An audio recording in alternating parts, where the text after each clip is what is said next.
Tonight we're hearing from a woman who, along with the rest of her family, waited 43 years to find out who killed her loved one.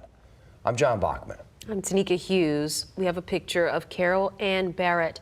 She was killed in Daytona, but her body was found in a ditch off I-95 near Pecan Park Road in Jacksonville in 1980.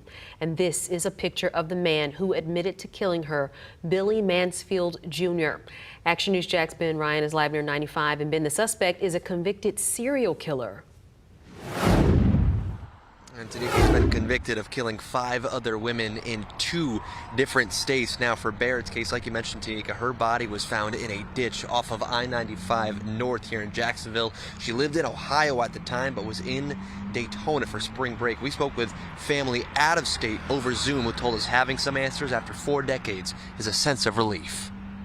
After 43 years, a family is finally getting answers in their loved one's murder. There were years we never thought it would happen. 18-year-old Carol Ann Barrett was killed in 1980. Investigators said she was visiting Daytona Beach on spring break with a group of high school friends in Ohio.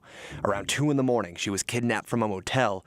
A day later, her body was found along I-95 in Jacksonville. The world lost a warrior. The case remained cold for 4 decades. It did cause a lot of paranoia, or I should say, lot of caution.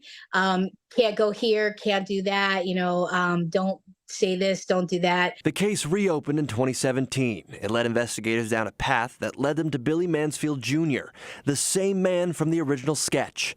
He eventually admitted to killing Barrett. Barrett's niece, Claire Gilligan, said she still wants to hear the why, but knows she may not get that answer. I don't think there are really questions that'll be answered, especially because of who he is or, what he's done. The why, the who, the what, that's all. I mean, I don't know if it really matters at this point. He took a life, or many lives. Mansfield Jr. is a known serial killer convicted of killing 5 other women between 1975 and 1980. One in California, where he's currently in prison on a life sentence, while also being sentenced to 4 concurrent life sentences for separate murder cases in Florida. And with their case solved, Gilligan says it's a reminder to never lose hope.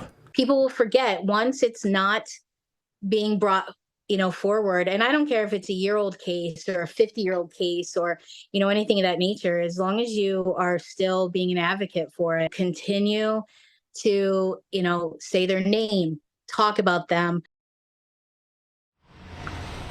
And Barrett's niece also told me that there were a lot of frustrations throughout the years, but said that they are glad that they have some answers. She also told me that knowing all those years when they panicked, when they worried, he was behind bars.